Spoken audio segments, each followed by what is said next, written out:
اللهم صل على سيدنا محمد وعلى آل سيدنا محمد. أعوذ بالله من الشيطان الرجيم. بسم الله الرحمن الرحيم. الحمد لله رب العالمين، والصلاة والسلام على سيد المرسلين وعلى آله وصحبه أجمعين. Rabbi syarah li sadri wa yassir li amri wahlul 'uqdatam min lisani yafqahu qawli. Subhanaka la ilma lana illa ma 'allamtana innaka antal alimul hakim. Wala hawla wala quwwata illa billahil aliyyil azim. Kitab Faridatul Faraid, muka surat 4, baris yang ke-5 daripada atas. Surat 4 yang ke-5 daripada atas. Qala al-muallifu rahimahullahu ta'ala wa nafa'ana bi'ulumihi amin. Keenam daripada 6 rukun iman. Beriman dengan qadarnya, qadar Allah. Mana qadar? Baiknya baik qadar Allah, dan jahatnya jahat pun qadar Allah subhanahu wa ta'ala. Beriman ni dengan makna membenar hati, percaya pada hati. Itu makna beriman. Berpegang kejak pada hati, itu makna beriman. Kemudian hati menjiwai hati rasa, itu pergi kepada maqam ihsan. Itu bukan bicara bab iman. Sebab kita ada 3. Satunya iman, yang keduanya satunya Islam, yang keduanya iman, yang ketiga ihsan. Kemudian nanti ihsan, takrifan dia. Kemudian ihsan ni ada 2 maqam, 2 kedudukan. Maqam muraqabah, maqam musyahadah. Jadi syuhud di hati akan qadar Allah ni, itu pergi pada maqam ihsan. Dia panggil syuhud di hati. Ini kita panggil beriman di hati. Percaya di hati, percaya sepenuhnya di hati, itu beriman. Ini rukun iman. Adapun syuhud di hati, maknanya merasai di hati, memandang di hati, menjiwai di hati akan qadar Allah ni, pergi pada maqam ihsan. Itu bukan bicara bab iman. Maqam ihsan. Ihsannya anta'budallah, bahawa engkau mengabdikan diri akan Allah, tu ihsan. Dengan menyempurnakan kewajipan zahir dan batin, dan meninggalkan larangan zahir dan batin. Nak duduk di ihsan ni pun kena mujahadah dah. Nak naik maqam ihsan atas kurniaan, kurniaan Allah Ta'ala. Yang kita ni nak mujahadah. Anta'budallah, Nabi kata, bahawa engkau mengabdikan diri akan Allah. Apa makna engkau mengabdikan diri akan Allah? Maknanya mengerjakan segala suruhan zahir dan batin, meninggalkan segala larangan zahir dan batin. Mengerjakan suruhan zahir dan batin ni, suruhan Allah ni banyak. Suruhan Allah atas diri kita. Kemudian kalau kita ada isteri, suruhan Allah atas kita sebagai suami kepada isteri kita. Apa suruhan Allah? Kemudian kita suami isteri ada anak. Apakah suruhan Allah kepada ibu bapa dengan anak-anak? Itu ihsan. Itu ihsan, mengabdikan diri akan Allah. Suruhan Allah ni, hak kita lah. Hak tanggungjawab kita. Suami dengan isteri, ibu bapa dengan anak-anak. Faham tak ni? Itu ihsan. Nak menyempurnakan ihsan ni kena mujahadah dah. Bila sempurna ihsan, suruhan Allah ni ada wajib, ada sunat. Bukan wajib je. Perbanyakkan pula amal sunat. Sebab suruhan. Amal sunat, suruhan Allah Ta'ala. Cuma bezanya amal wajib, suruhan Allah yang putus. Tak ada pilihan. Dijanjikan seksa jikalau tidak mengerjakan. Itu suruhan yang putus. Yang sunat, suruhan Allah Ta'ala juga. Tapi suruhan yang ringan. Buat boleh pahala. Tapi kalau malah tak buat, tidak dijanjikan seksa. Tapi itu suruhan. Jadi menyempurnakan suruhan Allah zahir dan batin ni. Bukan hanya yang wajib. Hak wajib orang mula-mula. Kemudian naik setangga lagi. Wajib sunat, wajib sunat, wajib sunat. Barulah pergi pada maqam ihsan. Aku dudukkan pula. Ada ni? Jadi bicara bab rasa di hati akan qadar Allah. Itu pergi maqam ihsan. Jangan campur dengan bicara iman. Jangan campur dengan bicara iman. Oh ni saya memang peringat juga. Sebab apabila pergi pada beriman, percaya hati, berpegang kejap di hati, kesemuanya adalah qadar, ketentuan dan perbuatan Allah, maka mestilah rasa di hati. Itu salah gitu. Rasa di hati adalah maqam ihsan. Kita bicara bab iman. Ada ni. Ialah macam kita beriman dengan alam barzah lah. Kita beriman. Tapi kalau pergi kubur tak sera pun. Buah juga kubur pun. Beriman dah alam barzah. Beriman. Bukan kata masa ziarah. Masa mengkebumikan orang pun buat lagi. Ziarah ni tak nampak gapa-gapa. Nampak batu nesang je lah ziarah ni. Kalau kita hantar jenazah ke perkuburan, kebumikan jenazah, kita tengok jenazah tu diturunkan, kemudian sempurna ditutup pula dengan tanah. Apa ada ni?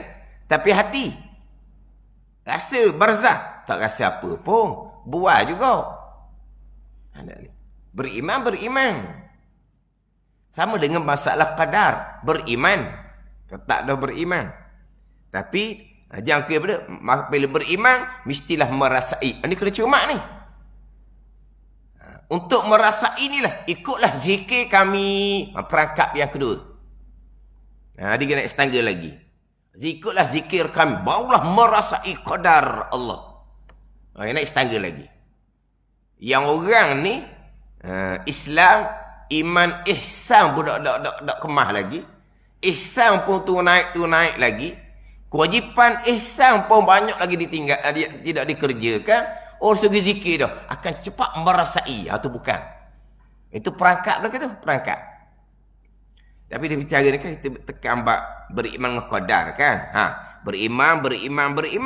Tapi jangan setakat beriman saja. Nak merasai. Itu kurniaan daripada Allah. Pergi kepada amal wajib sunat.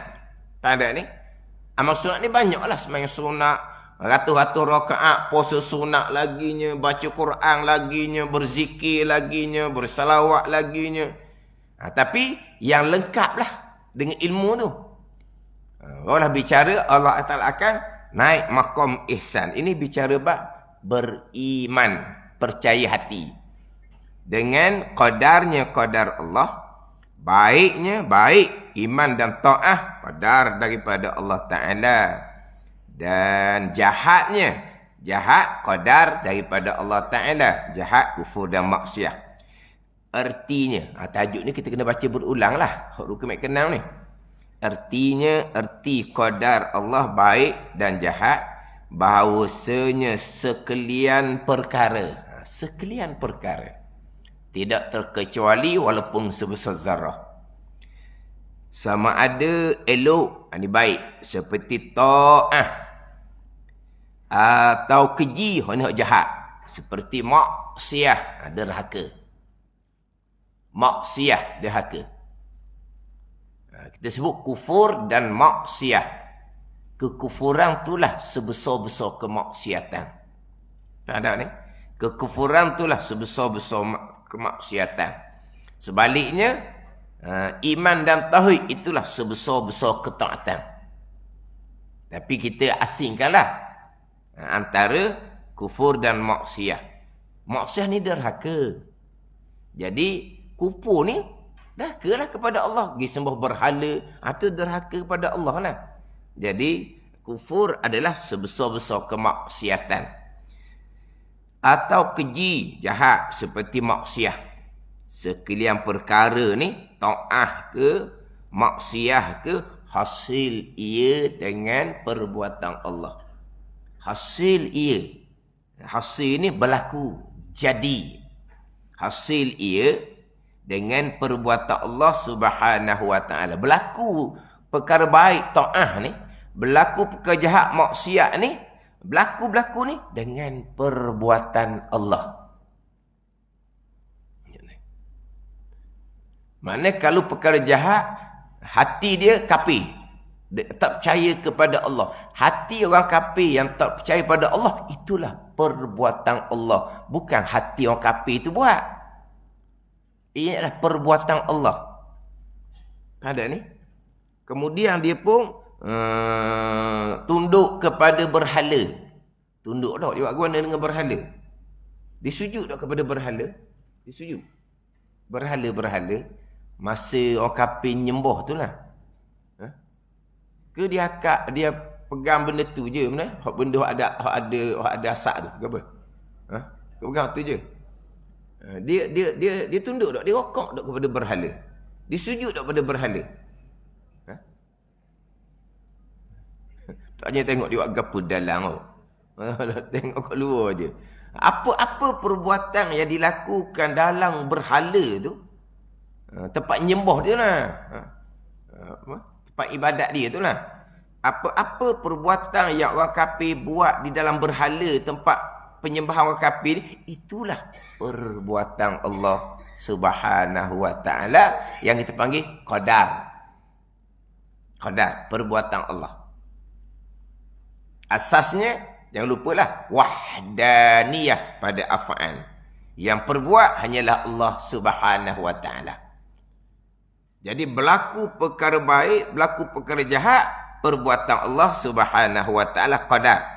Atas muwafaqah. Muwafaqah ni selaras seiring kehendak Allah. Ketentuannya ketentuan Allah pada sedia kala. Itu qada azali. Ketentuan pada azal. Berlaku perkara baik sekarang, iman dan ta'ah. Berlaku perkara jahat sekarang, kufur dan maksiat, perbuatan Allah. Allah perbuat sebagaimana yang Allah kehendak pada azal. Sebagaimana Allah kehendak pada azal. Maknanya, hamba ni beriman dan ta'ah, itulah kehendak Allah pada azal. Sa'ah beriman dan ta'ah perbuatan Allah. Hamba ni kufur dan maksiat sekarang adalah perbuatan Allah.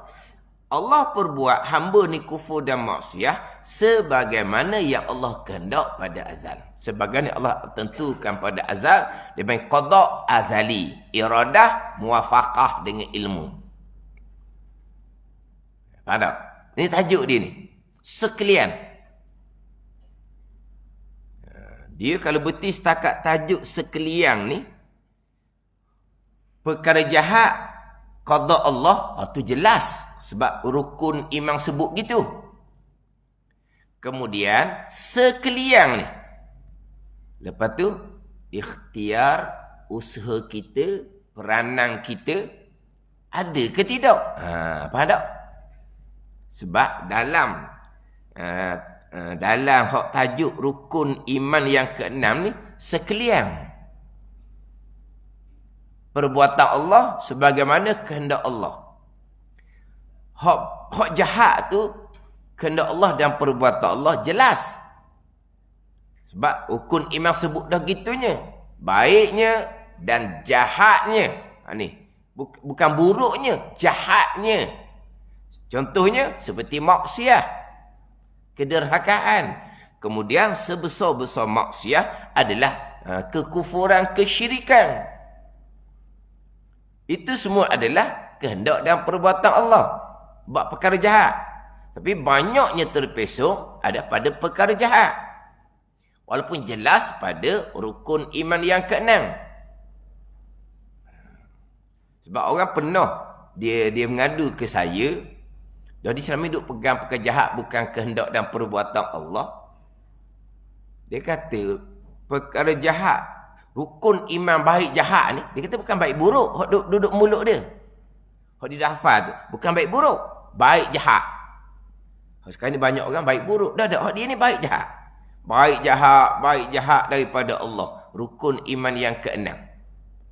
Dia jadi dia bunyi tu macam mana saya tak pegang. Faham tak ni? Jadi macam sedih lah. Sebab bukan hari ni dia kata baik jahat. Itulah rukun iman yang saya duk hafal. Keenam, baik jahat daripada Allah. Baik jahat daripada Allah. Tapi macam mana? Di mulut sahaja. Walau iman ni percaya hati. Rukun iman kan? Iman ni percaya hati. Tapi di lidah dia, baik jahat daripada Allah. Tapi di iman dia, tak ada jahat tu daripada Allah. Jadi dia kata, dia macam dia mana? Dia jadi macam pelik. Hak dia pelik buah dia. Siapa nak kata kau ni? Nak kata mana? Atau kata fitnah akhir zaman, fitnah akidah. Walaupun terang-terang, dia sendiri pun sebut baik jahat, bukan baik buruk. Baik jahat. Jadi kenapa ya baik jahat? Itu rukun iman yang keenam. Dia kata, bila ingat pun tak tahu, dia kata. Mana sedar-sedar tu ingat dah. Bila kita reti rukun Islam dengan rukun iman? Tak ingat kitanya. Bila kita reti bacaan semayang, dah ingat kita bila reti, makna apa tu? Kita reti dia budak lah maknanya. Boleh cerita? Bila pandai baca tasyahud, boleh cerita? Oh, masa sekolah menengah baru pandai baca tasyahud. Oh, lepas nak nikah baru pandai baca tasyahud. Ada?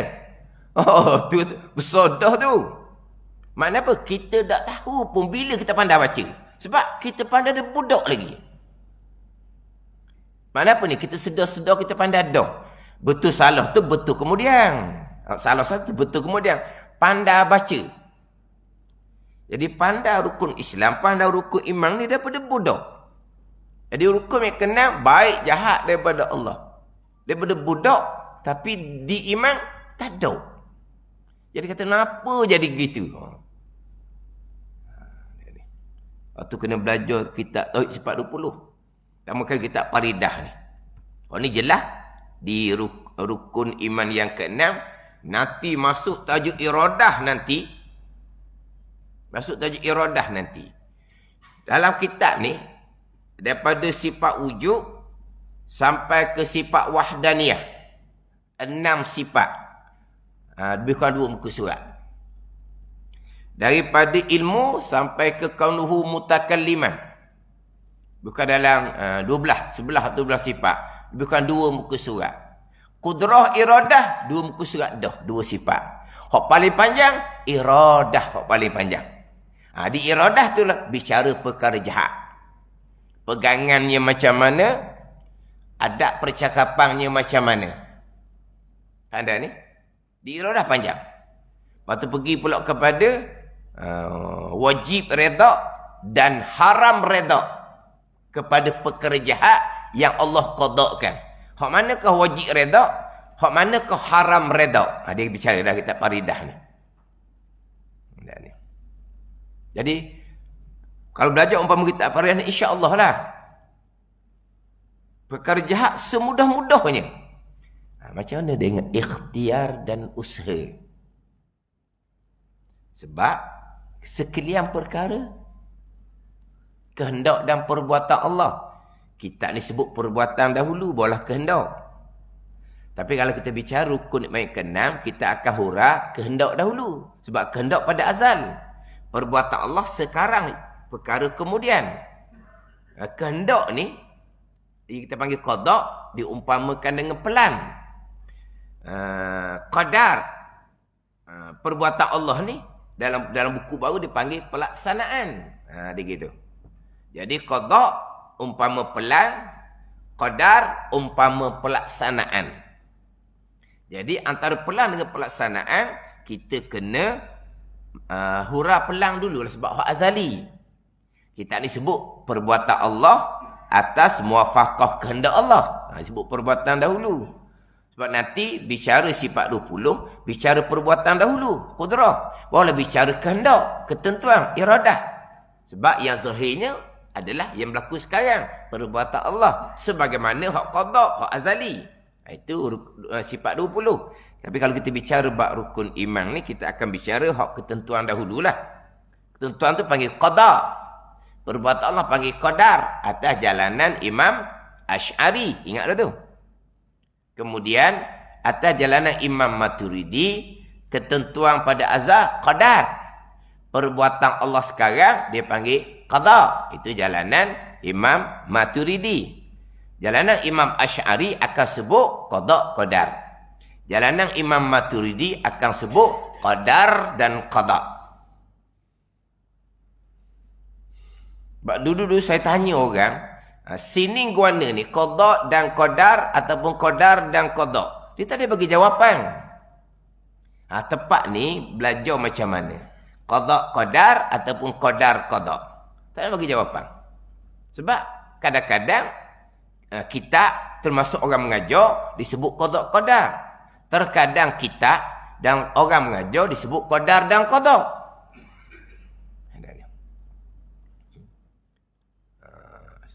Ada buku sekolah rendah. Dia ada mata pelajaran tauhid. Juz 1, juz 2, gitulah. Qadar dan qada. Naik di juz 4, qada dan qadar. Naik di juz 5, qada dan qadar. Qada juz 5 ilmu pula dah. Qada di juz 4 iradah. Qada juz 5 ilmu. Juz 1, juz 2 qadar dan qada. Nampak tak? Jadi tak sama.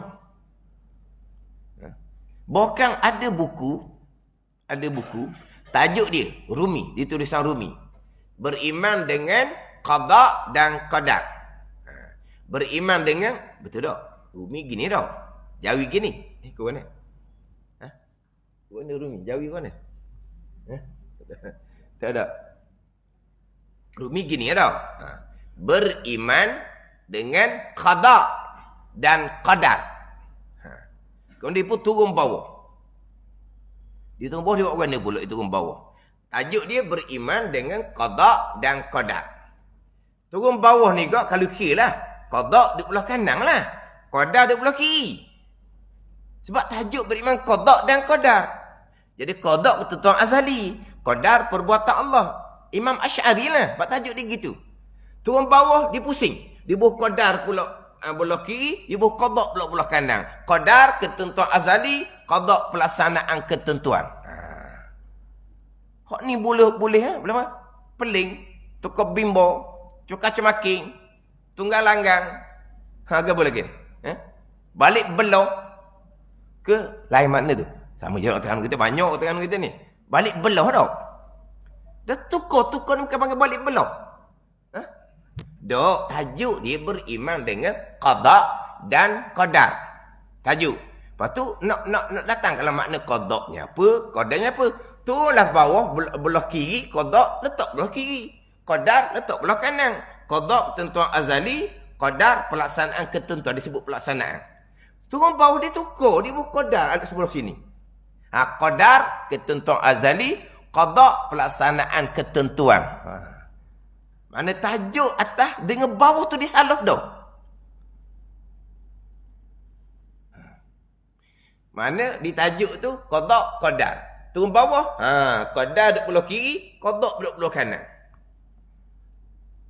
Kalau nak buat gitu, qadar ketentuan azali, qada pelaksanaan ketentuan, letak tajuk beriman dengan qadar dan qada. Maturidi. Qadar turun ke bawah, qada turun ke bawah. Qadar ketentuan azali, qada pelaksanaan ketentuan. Baru comel. Tajuk dengan bawah tu salah dah. Bukan salah jadi dosa bukan, tapi payahlah orangnya. Jadi kita dulu ni memang tak tahu nak kata qada qadar ke qadar dan qada. Saya pernah cerita kan, hak dalam Rodiu benar. Rodiu. 1 jam. Tajuk rukun iman yang ke-6 sahaja. Tak campur dengan rukun iman yang lain. 1 jam. Bukan kata 10 minit beriman dengan Allah, 10 minit pula beriman dengan malaikat, 10 minit pula beriman dengan kita. Ada. 1 jam tu, tengok tak ada ilang mana pun. 1 jam tu memang tajuk rukun iman yang ke-6 sahaja. Tajuknya apa? Beriman dengan qada dan qadar. Tajuk dia. Yang dijemput tu doktor. Mula-mula apa dia nak hurah. Dia maknanya sebelum dia nak masuk bicara qada dan qadar ni, saya nak buat pembetulan. Qada dan qadar salah. Kena kata qadar dan qada. Dia menyalahkan tajuk. Walah kalau tajuk tu salah, penerbit hantar tajuk tu awal-awal kepada kamu baiki lalulah. Baikilah sebab ada ni. Program radio ni awal-awal diberi dah tajuk. Mana penceramah ni kena buat homework. Apa? Homework. Kau ni so. Homework ni kerja rumah. Bukan homework ni masak. Homework masak dah. Ke masak panggil apa? Dah homework kerja rumah. Masaklah homework ke apa? Jadi tajuk tu maknanya dia carilah bahan-bahan dia. Dah tajuk tu salah, perbetulkan dengan penerbit tu. Awak bagi tajuk kepada saya qada dan qadar ni tak tepat, tak betul ni, awak kena tukar. Qadar dan qada. Jadi dia tak ada pembetulan. Masa mula-mula dia nak hurai bab qada qadar tu. Dia kata qada qadar salah. Yang betulnya qadar dan qada. Qadar ketentuan, qada perbuatan, gitulah. Disebut pelaksanaan, kita tak tahu pelaksanaan tu dalam buku. Walah qada qadar itulah kebanyakan ulama. Jumhur kebanyakan ulama ahli sunnah dia ambil qada qadar. Jalan Imam Asy'ari. Kalau kita buka dalam kitab Imam Ghazali pun qada qadar. Ada ni.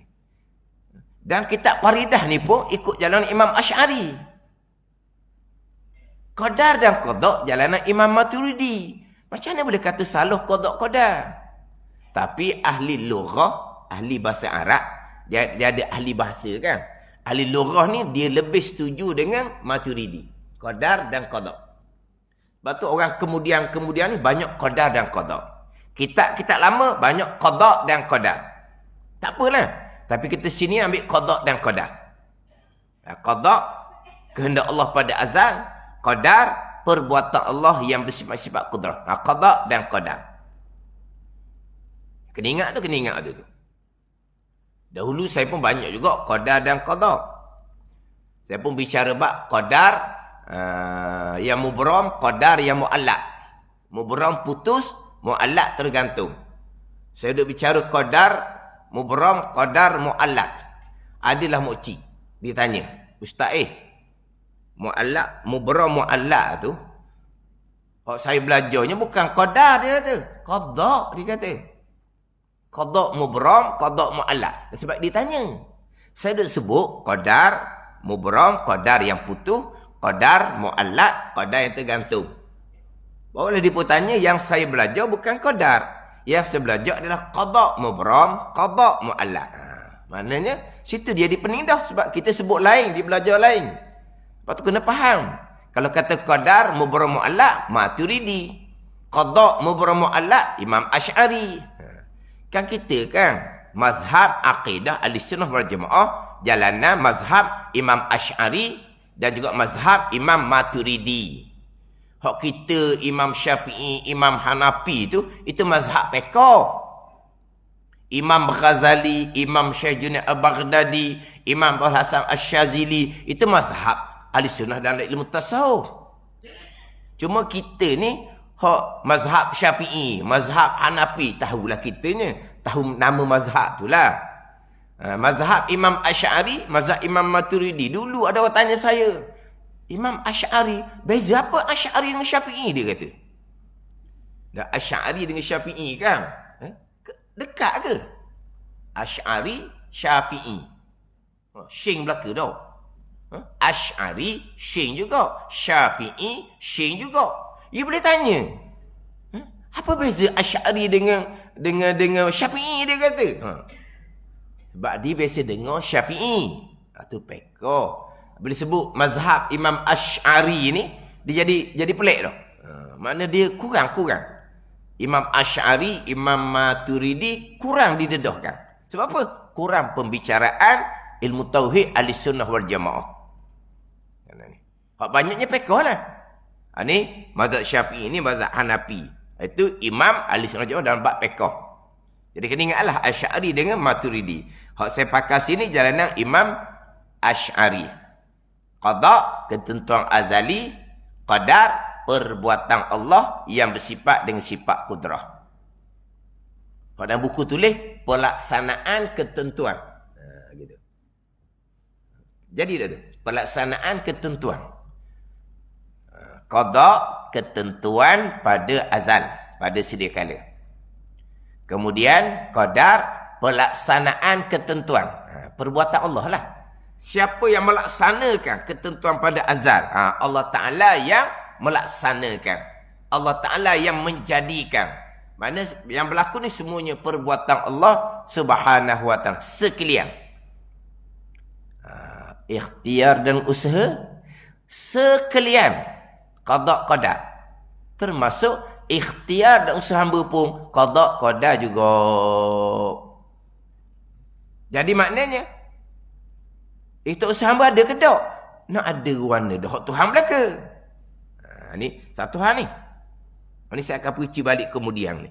Hak dia pun satu lagi, hak banyak terpesong. Yang paling banyaknya Qadariyah. Dan ada juga Jabariyah. Ahli sunnah duduk tengah. Ahli sunnah duduk tengah. Nak bubuh tengah ni lah kena mahir. Telajak jadi Qadariyah. Terundur jadi Jabariyah. Nak duduk tengah tu. Tunggu saya kata, nak parking tu. Pada parking. Nak parking ni kena belajar betul-betul. Tunggu, nak parking belajar betul-betul. Ada lesen kedok, tak tahulah. Dua parking, pakai kereta dia seorang dia. Dah dia ambil, dia buat tengah.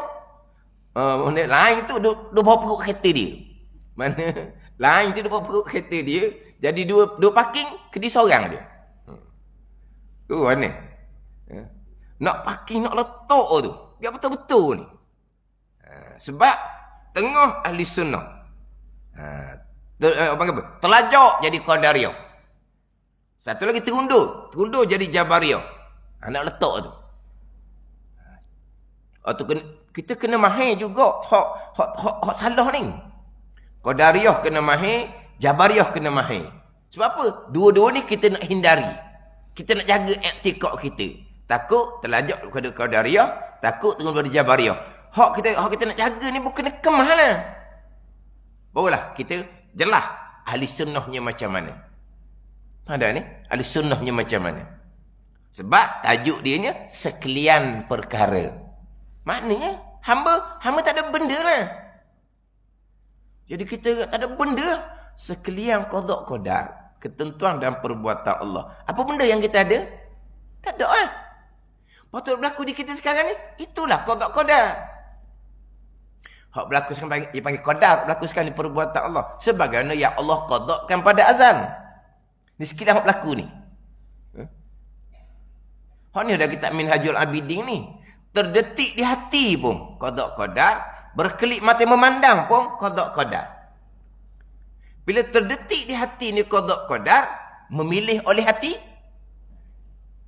Sebab di mula-mula mari terdetik dulu, tengok, oh kenang Lepas tu hati pun duduk gitu gini, hati pun memutuskan. Tu panggil apa? Memilih. Tapi sebelum hati memilih, dia mari dalam hati dulu ni. Khatir, hadisun nafsi, dia mari dalam hati ni. Satu peringkat. Tapi dimulai dengan lintasan. Lintasan ni pun qada. Mazali kata, dah sekalian perkara kan. Kalau lintasan di hati ni qada, hati memilih, sama telah lah qada. Kemudian berkelip mata memandang, ni mata berkelip ni. Pada ni kita tak perasan pun mata kita berkelip. Itulah qada Allah buat. Kalau berkelip mata pun qada, kita berusaha. Kita berusaha. Gerak diam kita berusaha. Sebetulnya lah qada sebab sekalian. Jadi maknanya tak ada lah kita pilihan dan perubatan. Kalau ikut hakiki tajuk rukun iman kena, memang tak ada lah. Kemudian banyak ayat Al-Quran yang menyandarkan kepada hamba. Hak sekalian kodak-kodak ayat Quran juga. Dan ayat Quran pula banyak menyandarkan kepada hamba. Ayat kita juga, iyyaka na'budu wa iyyaka nasta'in. Kami sembah. Kami sembah. Kami minta pertolongan. Ayat kata kami. Ni kami lah. Iyyaka na'budu wa iyyaka nasta'in. Akan dikaya Allah, kami. Kami sembah. Mana kami memilih dan kami yang melakukan sembah akan dikau. Oh, Quran kata kami pula. Maka wajib berpegang pada zahir hamba ada ikhtiar dan usaha. Tapi batin hakiki, ni balik sini. Sekalian qada qadar. Gitu ya. Ini saya akan pergi balik kemudian. Orang kena jaga ni. Kalau kita hanya berhenti di tajuk ni, sekalian qada qadar, tak ada gapa kita, Tuhan belaka. Tak berpegang pun. Ni, hamba ada pilihan. Tidak berpegang pun hamba ada perbuatan. Jabariyah jadinya. Tapi hakikinya memang Jabariyah. Tapi kita ahli sunnah ni, hak ayat Quran, hak hakiki pun ada, hak majazi, hak zahir pun ada. Jadi kita pegang dua-dua. Hak sekalian qada qadar ni daripada ayat Alhamdulillahi Rabbil Alamin. Hadut situ. Tauhid uluhiyah, tauhid rububiyah. Hadut situ. Sekalian qada qadar. Pergi pada iyyaka na'budu wa iyyaka nasta'in. Ni, kami sembah. Kami minta pertolongan. Jadi macam bercanggah, tak bercanggah. Hak Tuhan belaka ni, zahir. Hak batin hakiki. Hamba ada pilihan dua perbuatan, itu hak zahir, hak majazi saja. Dua-dua kita pegang belaka. Tapi sebelum nak pegang, hamba ada ikhtiar dan usaha, mati dulu dia. Hak rukun kenang. Sekalian ni dulu. Sebab kalau tak mati di sekalian qada qadar ni, pergi pada ikhtiar dan usaha, dia lari daripada qada qadar. Bukan qada qadar dah. Ikhtiar usaha hamba mutlak, hamba memilih sebebas-bebasnya. Tidak terikat dengan qada qadar. Ni hak banyak pengajaran. Ni hak banyak pengajaran. Sebab apa? Ni, dia tak tapuk molek ukir kenang. Kena tapuk dulu. Sekalian qada qadar. Dah kita apa dah sekalian qada qadar? Tak ada benda kita. Memang tak ada benda pada hakikinya. Tapi kenapa berpegang? Hamba ada peranan. Ikhtiar dan usaha. Dah Quran sandar kepada hamba. Quran juga hak Tuhan belaka. Quran juga yang sandar kepada hamba. Kita pegang belaka ni. Nampak macam bertentangan? Tidak. Hak qada qadar belaka ni hak batin hakiki. Hamba ada pilihan dan perbuatan, Quran sebut. Hak ni hak majazi, hak pada zahir sahaja. Ayat Quran banyaklah. Laha ma kasabat wa 'alaiha maktasabat. Kita baca dalam wirid tu kan. Bagi seseorang balasan kebaikan atas kebaikan yang diusahakannya. Dan atas seseorang kemudaratan atas kejahatan yang diusahakannya. Tengok tu. Seseorang yang usaha. Kebaikan pun seseorang yang usaha. Kejahatan pun seseorang yang usaha. Quran kata, seseorang yang usaha kebaikan dan kejahatan, kita peganglah. Kebaikan, kejahatan, hamba yang memilih, hamba yang melakukan. Pada zahir. Hakikinya, qada qadar belaka. Bukan hamba memilih. Terdetik di hati pun qada qadar. Berkelip mata pun qada qadar. Bukan bergerak nadi pun yang kita tak sedar ni pun qada qadar. Gitu je, sekalian. Masuk ikhtiar usaha pun sekalian. Baru naik setangga lagi, hak ikhtiar dan usaha. Orang ni kita orang masjid. Doha dah ni. Doha dah. Dalam FB ada tulis, faham sikit dia kata. Faham sikit. Kita berdoa dah, lelah dah. Itu dah habis, faham sikit dia kata. Faham sikit baru. Apa ni? Dia kata faham sikit. Apalah, sikit-sikit pun apalah. Nak letak sekaliang ni. Saya pernah dalam orang hantar surat panjang, orang KA, Datuk. Orang berkenaan lah. Dia hantar. Dia cerita lama dia, 4-5 tahun dulu. Panjang surat dia tu. Tapi payahlah jenis menulis. Menulis pula orang bijak. Menulis pula orang bijak. Sekaliang qada qadar, saya berpegang Ustaz tak ada isu, dia kata. Sekaliang qada qadar, saya berpegang, tak ada isu. Okey lah. Selesai. Ni hukum kenal. Sekarang qada qadar. Tetapi takkanlah pilihan dan perbuatan kita qada qadar juga. Jadi pening pula saya dengar. Sekarang ni, dia dengar rakaman saya berulang-ulang kali. Dia dengar berulang-ulang kali, dia kata. Yang dia tak boleh nak terimanya. Hak masalah ikhtiar, hak masalah perkara jihad. Ni Datuk ni, orang berkenaan dalam bidang sains. Sekalian perkara, qada qadar, tak ada isu. Saya imani dah. Okey, selesai. Tetapi kenapa pula itu usaha pun qada qadar juga? Takkan sekalian kan? Tapi dia ni dah tahu surat, bukan bercakap. Kalau bercakap, kita boleh tanya balik. Apa maksud sekalian? Kemudian, sekalian perkara, qada qadar, tak ada isu. Tapi takkan hak jahat pun qada qadar. Ada ni. Dah sekalian kan? Kesekalian yang baik. Lepas tu banyaklah. Kalau jahat, qada qadar, akhirnya akan dihukum. Ni. Akal. Dua. Ikhtiar usaha satu, perkara jahat satu. Hak sekalian ni saya pegang, dia kata. Kan saya pegang. Nak kena faham molek ni sekalian. Hak kita ni jelas baiknya dan jahatnya. Faham tak ni? Qada qadar masuk dalam sekalian. Ikhtiar usaha masuk dalam sekalian. Faham tak ni? Tapi kita wajib berpegang. Hamba ada ikhtiar dan usaha. Itu pada zahir je. Bukan hak batin hakiki. Jadi kalau kita hamba tak ada benda lah. Kalau qada qadar belaka, hamba ada apa lagi? Sebab sekalian ni. Kalau kata sebagian besar, qada qadar. Sebagian kecil, pilihan dan perbuatan hamba. Lain. Sebahagian besar, qada qadar. Hak mana hak berlaku di langit tu, qada qadar belaka. Hak besar-besar berlaku di bumi ni, qada qadar belaka. Hak besar-besar tu lah. Hak berlaku di bumi ni. Sebahagian laginya, bukan qada qadar, pilihan dan perbuatan hamba. Ada ke rukun iman seumpama tu? Tak ada. Yang ni kena ambil sekalian ni dulu. Hak sekalian ni.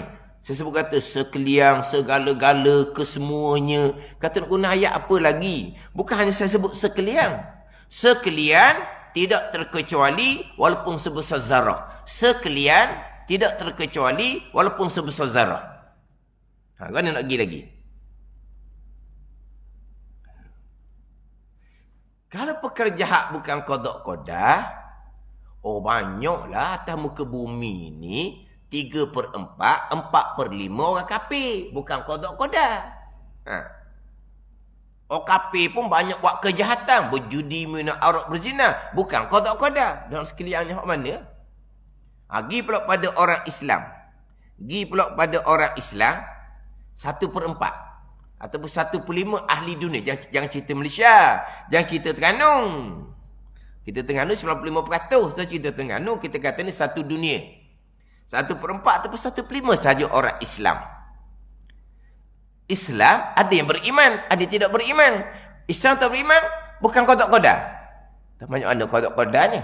Hak beriman ni pula ada taat, ada derhaka. Beriman yang derhaka bukan qada qadar.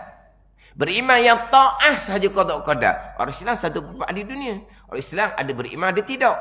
Hak beriman pula ada taat, ada derhaka. Jadi hak qada qadarnya yang beriman, yang taat je qada qadar. Beriman taat ni, kalau kita satu dunia ni, berapa peratus je berkali. Itu je qada qadar. Hal lain bukan qada qadar. Dah sekalian duduk mana?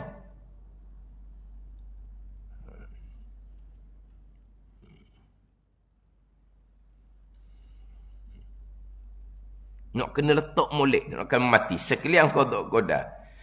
Saya nak bicara ikut sepatutnya, bicara bab qada azali. Nak bicara bab qada baharu yang tercatat di Lauh Mahfuz. Ada yang mubram, ada yang mu'allaq. Waktu sebelum daripada cuti 2 bulan tu, pergi Mekah tu. Hak minggu lepas pula, tak masuk lagi juga. Cuma minggu lepas saya ada sebut, minggu ni saya dah bawa hak tingkatan 3, hak warna-warni. Saya hanya bawa tingkatan 3, hak hitam putih. Hak ni, tingkatan 3, hak hitam putih. Minggu lepas saya bawa hak warna-warni. Cuma saya ada bawa ni je ni.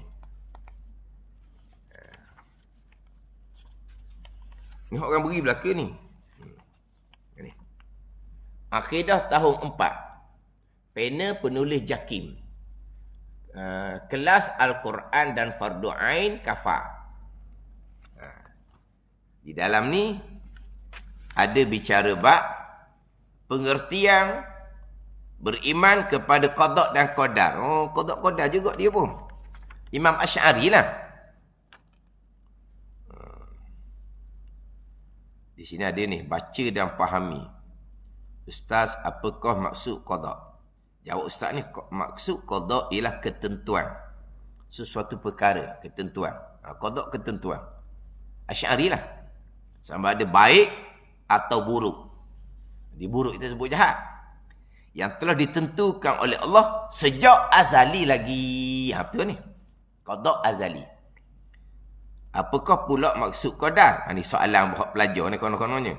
Maksud qadar ialah pelaksanaan Allah. Pelaksanaan. Perbuatan Allah tu pelaksanaan. Jadi itu bahasa standard tau. Pelaksanaan tau. Kita pelaksanaan ni apa? Projek tau. Pelaksanaan bukan projek. Ke apa pelaksanaan? Tak, bukan. Saya banyak tengok buku qadar pelaksanaan. Perbuatan Allah lah. Ialah pelaksanaan Allah ke atas tu perkara yang berhubung dengan makhluk. Sama ada baik ataupun buruk, kesemuanya telah ditentukan oleh Allah sejak azali. Apa yang telah tentu pada azal, pelaksanaan tu ada pelaksanaan daripada Allah. Qadar. Lepas tu dia pergi pula kepada muka surat sebelah tu lah. Ini muka surat ni muka surat 2, ni muka surat 5. Mana tengahnya? Cari semula ni. Ni muka surat 2. Ni muka surat 2. Ni muka surat 5. Tengah tu, apa benda tengah tu? Tahukah murid-murid qada terbagi pada 2. Qada mubram, yang kedua qada mu'allaq. Tapi kena cari tengah tu, Kalau muka surat 3 dan 4. Selah lagi. Tak lengkap ni.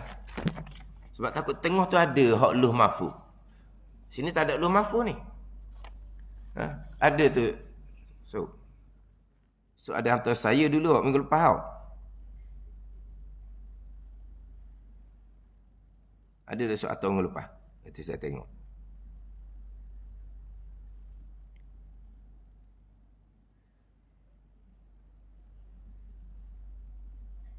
Buku teks Anisu Ato.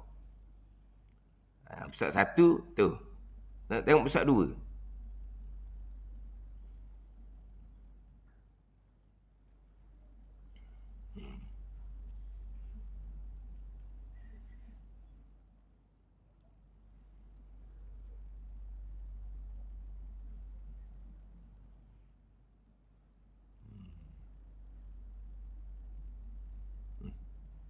Erti sungguhlah saya ke apa benda tak betul ni pula bahasa putih pula keluar ni. Apa benda? Buku warna esok nak cari musuh 3 dengan 4. Siapa mana tu? 3 dengan 4. Ada tu?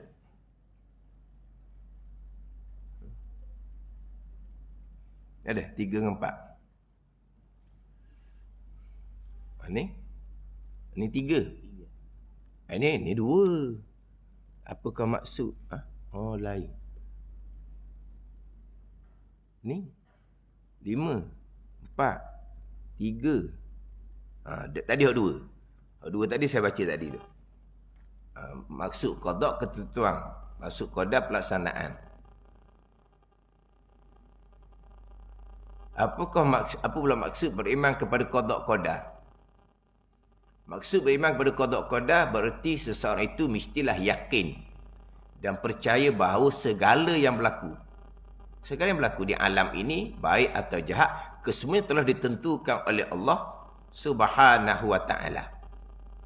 Gitu. Beriman qada qadar ni, maksudnya beriman pada qada qadar bererti seseorang itu mestilah yakin dan percaya, itu iman, bahawa segala yang berlaku di alam ini, baik atau buruk, tapi buruklah kita nak jahat, semuanya telah ditentukan oleh Allah Subhanahu wa ta'ala, gitu ya. Lepas tu, sekarang barulah saya faham. Terima kasih Ustaz untuk pelajar dia. Itu surat 3.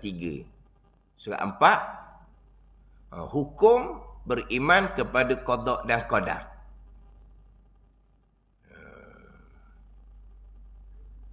Kita ada rukun iman. Rukun iman itu ada 6. Beriman kepada qada dan qadar rukun iman yang ke-6. Hukumnya yakinlah pada qada dan qadar Allah. Segala yang baik dan buruk itu daripada Allah. Semuanya baik di sisi Allah Subhanahu wa ta'ala. Segala yang baik dan buruk itu daripada Allah. Semuanya baik di sisi Allah. Apa makna? Hak jahat pun baik di sisi Allah. Tapi di sisi kita, hak ada hukum hakam ni, adalah baik, adalah jahat. Hakikinya di sisi Allah baik belaka. Kena orang molek lah. Lepas tu sesat ni surat 4. Masuk dalam surat 5. Tahukah murid-murid qada terbagi pada 2. Qada mana ni? Bicara sebelum ni qada azali, ketentuan pada azal. Qada terbagi pada 2. Qada mubram mu'allaq ni, qada yang tercatat di Lauh Mahfuz. Di Lauh Mahfuz tak ada. Di surat 3 surat 4 tak ada.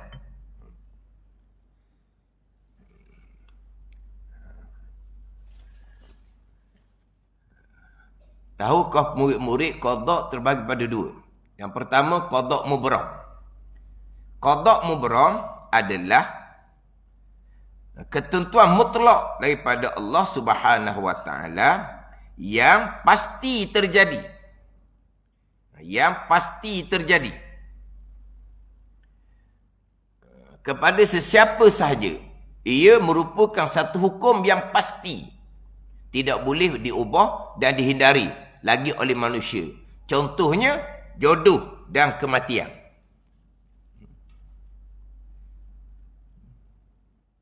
Kenapa kematian tidak boleh diubah? Kan dalam hadis ni, hadis ada dalam tingkatan 3. Hadis ada dalam tingkatan 3.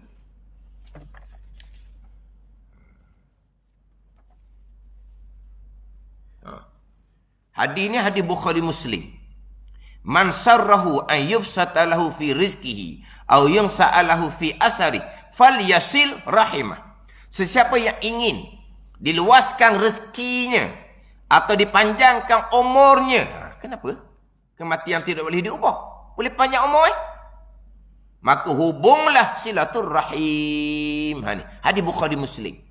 Kenapa pula dia kata tidak boleh diubah, tidak boleh dihindari lagi oleh manusia? Contoh jodoh dan kematian.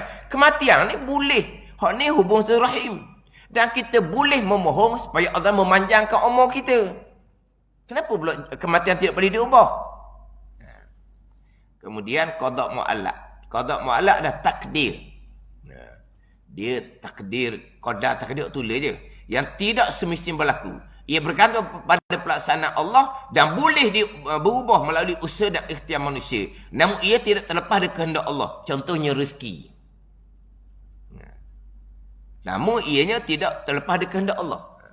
Jadi sini ni nak pergi pada qada mubram, qada mu'allaq, dia kena pergi kepada Lauh Mahfuz. Sebab buku tingkatan 3 ni, qada mu'allaq ni didatangkan ayat Al-Quran surah Ar-Ra'd ayat 39.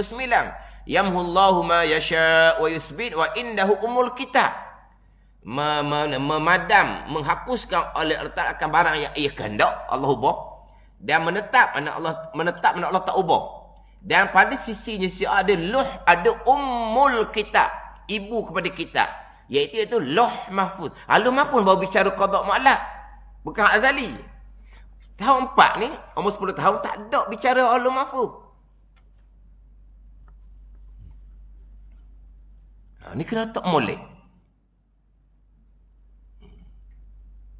Jangan ada orang dia ceramah, dia kata qada yang tercatat di Lauh Mahfuz yang azali. Qada yang tercatat di Lauh Mahfuz adalah qada azali. Qada azali. Lauh Mahfuz ni makhluk.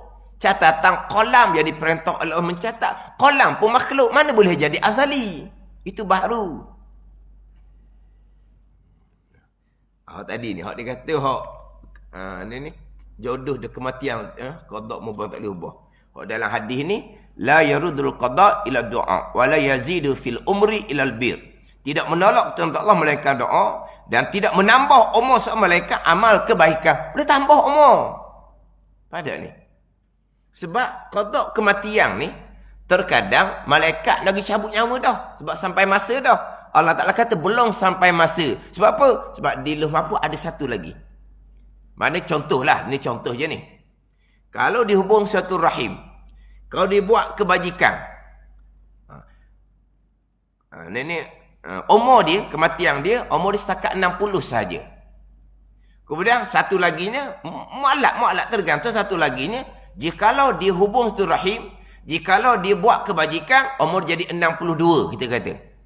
Jadi bila umur 60, malaikat lagi cabut dah nyawa dia. Tuhan kata tak apa masa lagi. Sebab umur dia ditambah. Sebab apa umur dia tambah? Sebab dia hubung satu rahim. Sebab dia buat kebajikan. Umur sebenarnya dia 62. Itu di Lauh Mahfuz. Tapi yang azalinya, 62 lah azalinya. Kerana dihubung silaturrahim. Itulah qada-qada. Kerana dia buat kebajikan. Itulah qada-qada. Faham tak? Kerana dia berdoa. Itulah qada-qada. Jadi hanya tergantung 60 ataupun 62 ni umur dia. Sampai ajar kematian dia 60 62 terletak. Tergantung hanya di Lauh Mahfuz. Jadi bila umur dia 60, jadi malaikat cabutlah umur 60 ni. Tuhan kata tak apa masa lagi. Sebab apa? Sebab Allah menentukan pada azal dia umur dia 62. Allah menentukan pada azal dia hubung silaturahim. Allah menentukan pada azal dia buat kebajikan. Itu sahaja. Faham tak? Tetapi bukan hak azal, hak Lauh Mahfuz pun gaib. Setakat tu je kita boleh hurai. Okey, malaikat catat di budak umur 4 bulan dalam kandungan ibu. Catat apa? Bikatbi rizkihi wa ajalihi wa amalihi wa syaqiyun aw sa'idun tu. Bikatbi rizkihi. Malaikat catat 4 perkara, tulis rezeki. Wa ajalihi, tulis ajal dia. Bila dia akan mati. Ada ni. Tetapi kalau di Lauh Mahfuz umur dia sampai ajal ada 2 jalan, maka dicatat di budak umur 4 bulan 2 jugalah, 60 ataupun 62. Sebab malaikat catat di budak umur 4 bulan dekat kandungan ibu ni sebagaimana hak di Lauh, sama hak di suh malaikat yang dicatat daripada Lauh Mahfuz. Hak dicatat di budak 4 bulan ni. Kita boleh tahu ke tak? Kita boleh tak nak masuk CT scan ke, MRI ke, gaib juga. Dok sekarang ni Lauh Mahfuz ni nak atas langit yang ke-7. Hak tu memang gaib lah. Hak azali, tu lagi lah. Hak di budak umur 4 bulan ni pun gaib juga. Cuma kita faham, kita pegang je. Oh, di Lauh Mahfuz, di budak umur 4 bulan, hak malaikat catat di budak tu, kalau Lauh Mahfuz ni mu'allak, 60 ataupun 62 umur dia, rezeki dia banyak ataupun sedikit rezeki dia, maka dicatat di budak pun gitulah. Kita tak tahu tu. Lepas tu kita hubung satu rahim lah. Itu perintah agama. Kita buat kebaikan lah. Itu perintah agama. Kita banyakkan berdoa. Itu perintah agama. Kita berusaha lah sungguh-sungguh cari rezeki. Itu perintah agama. Sebab rezeki kita banyak ke sedikit ke, kita dah gaib ni ni. Cuma kita imani gitu je. Di Lauh Mahfuz, satu catatannya rezeki dia banyak. Satu catatannya rezeki dia sedikit. Rezeki dia banyak kerana dihubung silaturrahim. Rezeki dia sedikit kerana dia memutuskan silaturrahim. Dah kan balong orang kan? Jual apa-apa pun tak laku. Kelaku lagi. Kalau orang hubung silaturrahim, dia jual apa pun laku. Rezeki dia luas lah. Faham tak ni? Sampai masa dia hubung silaturrahim. Rezeki dia banyak. Itulah qada azali. Sebaliknya, sampai masa berlakulah kepada dianya baloh dengan orang. Rezeki dia jadi sempit. Itulah qada azali. Gitu je. Cuma kita nak pergi pada hak mu'allaq. Mu'allaq kena letak di lauh mahfuz. Jangan sambung di hak azali. Tetapi tidak dinafikan. Hak azali telah menentukan. Hak mu'allaq ni ada pada azali. Maksud dia apa? Qalam mencatat yang mu'allaq ni ada tak pada azal? Adalah. Faham tak ni? Qalam mencatat di lauh mahfuz ada dua jalan. Mu'allaq tergantung. Mungkin begini, mungkin begini. Ada tak pada azal? Adalah. Allah telah menentukan pada azal, qalam akan mencatat dengan dua jalan. Dan berlakunya catatan tu, berlakunya tulisan di lauh mahfuz tu, perbuatan siapa? Perbuatan qalam pada zahir. Hakikinya, qadar perbuatan Allah. Qalam makhluk tak ada bekas sama sekali. Kalau bicara buat hakiki. Makna yang ada di lauh mahfuz ni, qadar jugalah. Sama ada termasuk mu'allaq. Yang tergantung ni, Allah menentukan pada azal. Qalam akan mencatat dua jalan. Umur 60, umur 62. Rezeki luas, rezeki sempit. Faham tak ni? Dicatat di lauh mahfuz. Dicatat di lauh mahfuz ni ada pada azal. Saat qalam mencatat, itulah perbuatan Allah. Bukan perbuatan qalam. Sampai masa berlaku mana antara dua ni?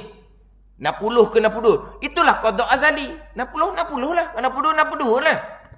La yastakhiruna sa'atan wa la yastaqdimun. Lewat sesaat pun tidak, cepat sesaat pun tidak, hak azali.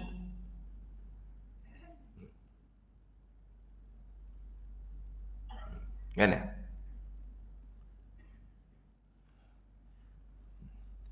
Ni apa kau contoh qada mubram ustaz? Dia qada mubram termasuk juga umur, termasuk juga rezeki. Ada hak mubram, ada hak mu'allaq. Ada orang ni umur dia Tuhan catat dah mubram, tak ada tambah-tambah dah. Ada hak qalam catat. Ada hak orang ni rezeki qalam catat dah. Banyak tu rezeki dia. Tak ada dah hak gantung-gantung. Itulah hak azali. Gitu je. Mubram ke mu'allaq ke boleh berlaku mana-mana pun. Kita cerita sini bab bab umur, bab rezeki sama je. Tapi hak mubram hak pada azali segala-gala mubram lah. Hak mubram di lauh mahfuz ni.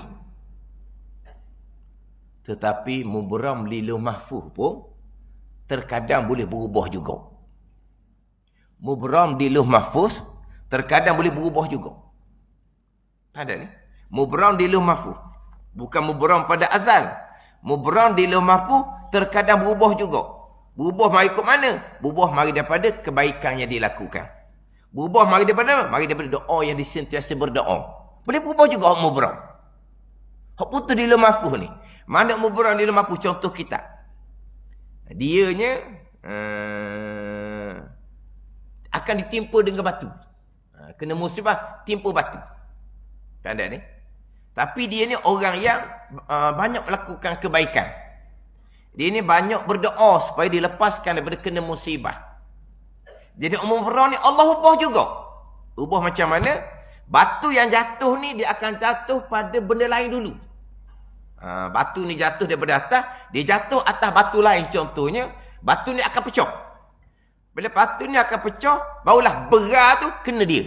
Pada berat, berat tu berkecai. Boleh tak? Pada berat ni berkecai. Asalnya catatan lauh mahfuz asalnya satu je. Dia akan ditimpa dengan batu. Ditimpa dengan batu kok sampai masa mati dah batu besar. Tapi dia ni melakukan kebaikan, dia ni berdoa, Allah pun lepaskan dia daripada kena batu. Sebalik Allah jatuhkan batu tu atas batu yang lain, maka batu tu pecah jadi kecil-kecil. Kecil-kecil barulah kena pada dia. Maka tak mudaratlah dia ni. Hak mubram di lauh mahfuz ni Allah ubah lagi. Tetapi apa yang berlaku tu, itu azali. Azali telah menentukan dia ni buat kebajikan. Azali telah menentukan dia ni banyak berdoa. Azali yang menentukan batu tu akan jatuh ke atas batu yang lain lebih dahulu. Dan Azali menentukan batu tu akan pecah kecil-kecil dan akan menimpa ke dia yang tidak mudarat. Itu Azali yang menentukan. Sebab masa itulah perbuatan Allah Subhanahu wa ta'ala. Jadi Lauh Mahfuz, walaupun mubram sekalipun, terkadang Allah ubah. Tapi ubah dia faham ni. Ubah sebagaimana di Lauh Mahfuz. Tapi itulah hak qada azali. Sekat tu je kita faham, kita pegang. Mana? Kita macam biasa je. Kita melakukan amal kebajikan. Kita sentiasa berdoa kepada Allah. Gitu je. Ini benda gaib belaka ni. Gaib lah. Hak budak 4 bulan kandungan ibu. Hak malaikat tulis tu pun. Gaib. Semetelah Lauh Mahfuz. Semetelah hak qada azali. Qada azali hanya Allah yang mengetahui. Okey, masuk dah tu dah. Bicara bab Lauh Mahfuz dah. Qada mu'allaq di Lauh Mahfuz. Ke mana?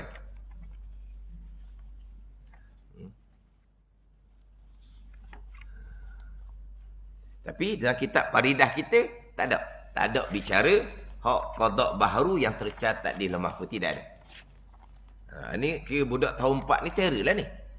Khafal tahun 4. Tapi kena hurang mulik tu Bukan kata tahun 4, umur 10 tahun tak padan nak ajar lagi qada mubram mu'allaq. Bukan, boleh ajar dah. 10 tahun ni bijak dah budaknya. Tapi kena letak molek. Sebab di buku khafal tahun 4 ni tak ada Lauh Mahfuz. Hak azali tu daripada hak qada mubram, qada mu'allaq. Tapi kalau buku tingkatan 3, dia ada bicara Lauh Mahfuz.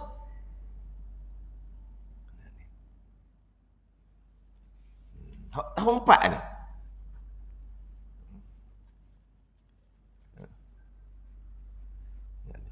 Qada azali, qada baharu yang tercatat di Lauh Mahfuz, yang tercatat di suhuf malaikah, yang tercatat di budak umur 4 bulan dan kandungan ibu. Yang kita bicara adalah kehendaknya kehendak Allah pada sedia kala. Qada azali. Mubram belaka dah putus, mustahil berubah sama sekali. Lepas tu macam mana kita? Macam kita sekarang lah, macam mana? Qada Allahnya, jadikan kita di kalangan orang Islam yang beriman. Qada seperti kita sekarang ni, di kalangan orang yang buat baik, orang sembahyang puasa. Yang Allah qada pada kita sekarang, Allah buat pada kitanya, kita sentiasa tutup aurah. Itu bahagian kita.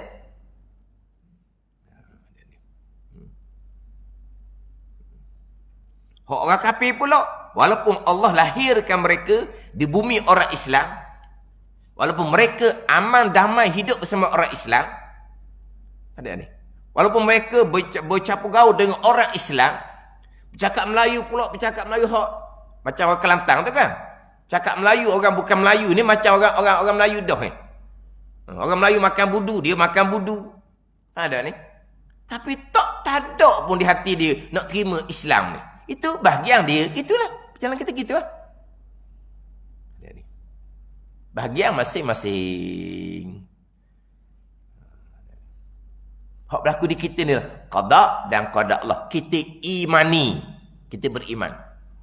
Hati tidak menjiwai, hak tu bicara lain. Itu bicara bab maqam ihsan. Mana? Boleh.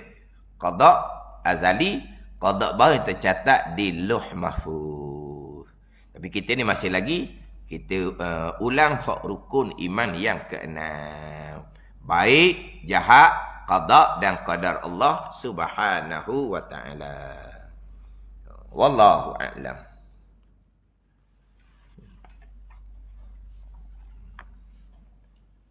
Jadi sempadan masa langgar seumur. Pertama 40 minit, yang kedua 40 minit. Gitulah. Kau dah bagi. Ni sejam apa? Sejam 10 minit. Sejam 10 minit.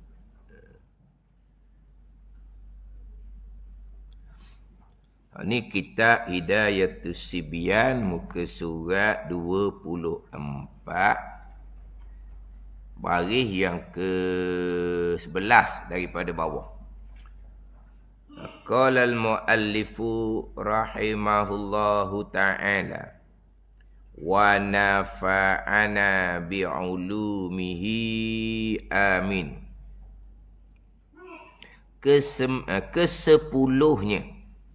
Kesepuluh daripada 13 syarat untuk sah berjamaah. Syarat untuk sah mengikut oleh makmum akan imam. 13. Ni yang ke-10. Bahawa tiada menyalahi makmum daripada imamnya. Tidak boleh menyalahi.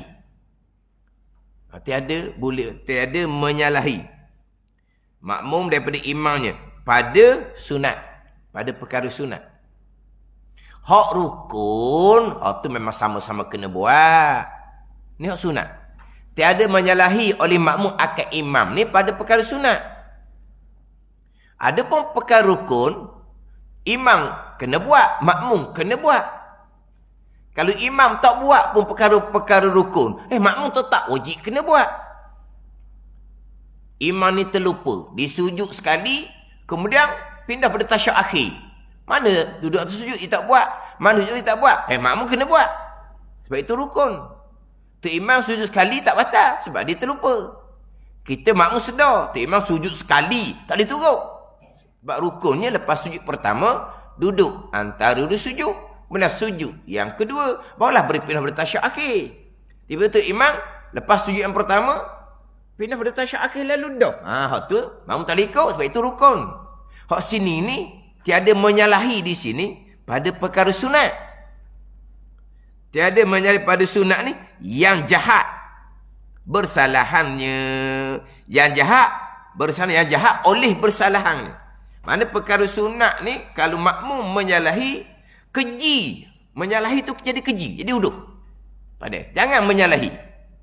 Kalau menyalahi pada perkara sunat, menyalahi itu jadi keji bersalahan, batal sembahyang walaupun perkara sunat.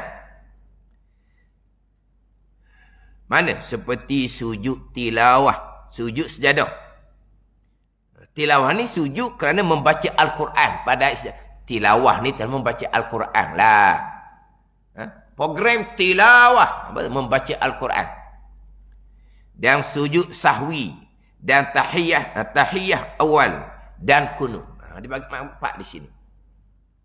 Makmum jangan menyalahi ni. Menyalahi kat mana? Tu imam buat, tiada menyalahi, makmum buat. Tu imam tinggal, perkara sunat ni tu imam tinggal, lupa ke sengaja ke, ikut dia lah. Tu imam tinggal, makmum kena tinggal juga. Itu dipanggil tiada menyalahi. Tetapi di sini, hak kata jangan menyalahi ni, hak jahat. Hak keji oleh menyalahi, oleh bersalahan. Tapi ada juga perkara sunat, kita menyalahi, tapi tak keji, maka tak batal. Jadi sini dia bagi empat. Empat ni kena bagi molek lah. Satunya sujud tilawah, satunya sujud sahwi, satu tahiyah awal, satunya kunut. Dia kunut ni tak masuk sebenarnya. Kunut ni tak masuk. Sebab, tapi dia akan datang bicara kunut. Tak sambil kunut dahulu. Yang keempat, yang terakhir. Sebab kunut ni, tu imam baca kunut. Ada ni? Imam baca kunut. Makmum ni bawa balik Mekah. Mekah tak ada kunut. Jadi tu imam baca kunut, dia berdiri je. Ada orang gitu. Dia berdiri je. Ada orang. Ni orang dia selalu pergi India. India pun tak ada kunut juga. Mazhab Hanafi. Mekah tak ada kunut juga. Mazhab Hambali. Dia India. Jadi dia orang baca kunut, dia takkan baca kunut. Dia berdiri diam gitu. Tetapi kalau sekali-sekala Allah tolak dia jadi imam, dia baca kunut. Dia baca kunut. Tapi kalau jadi makmum, dia akan berdiri gitu. Dia panggil menyalahi ke tak? Menyalahi lah. Imam baca kunut. Sunat ni bukan rukun. Tapi dia tak baca, menyalahi. Hak tu tak batal. Satu laginya, imam terlupa membaca kunut. Ataupun imam Mekah, dia tak baca kunut. Terus pada sujud. Dia pun baca kunut pendek. Allahumma gfirli ya ghafur. Wa sallallahu ala sayyidina Muhammad wa ala alihi wa sahbihi wa sallam. Ada ni? Dia baca kunut pendek. Imam tak baca kunut, dia baca kunut. Panggil menyalahi ke tak? Menyalahi. Tak apa. Kunut menyalahi pada buat, menyalahi pada tinggal, boleh belaka. Maksud apa? Tok Imam buat, kita boleh tinggal. Tok Imam tinggal, kita sunat baca kunut seorang diri. Tapi kalau Mekah tu, boleh je baca kunut. Tapi jangan angkat tangan. Angkat tangan ni sunat hai'ah. Membaca kunut tu sunat abad. Angkat tangan kan, ada orang bekal sebelah kan, dia tonyoh kepala kita kan. Sebab apa kita boleh baca kunut? Sebab Tok Imam Mekah, tidak ada lama. Tok Imam Mekah, tidak ada lama. Mana kita boleh baca, tapi jangan angkat tangan lah. Kita baca. Allahumma firli ya ghafur, wa sallallahu ala sayyidina Muhammad wa ala alihi wa sahbihi wa sallam. Boleh? Kita menyalahi ke tak? Kita menyalahi. Itu tidak keji menyalahi. Tak tu. Bahkan kita disunatkan. Tok Imam tak baca kunut, kita disunatkan baca kunut. Kunut, dia menyalahi pada buat, tak apa. Menyalahi pada tinggal pun tak apa. Tok Imam buat, dia tak baca kunut. Tok Imam lupa baca kunut, Tok Imam tinggal, dia baca seorang. Tak ada masalah. Kunut tak ada masalah. Mana apa ni? Dia imam buat, dia tinggal kunut. Imam tinggal kunut, bak lupa, dia baca kunut. Tak ada masalah tu. Sebab dia tidak keji bersalahan, teruduh. Teruduh bersalahan. Faham tak ni? Tapi comel ke tak? Dia mau baca kunut, dia berdiri, gaya sungguhlah dianya. Comel. Tapi hukum mereka panggil tidak keji, tidak huduh bersalahan. Maka tak batal, boleh. Tak batal ni bukan comel. Tak batal.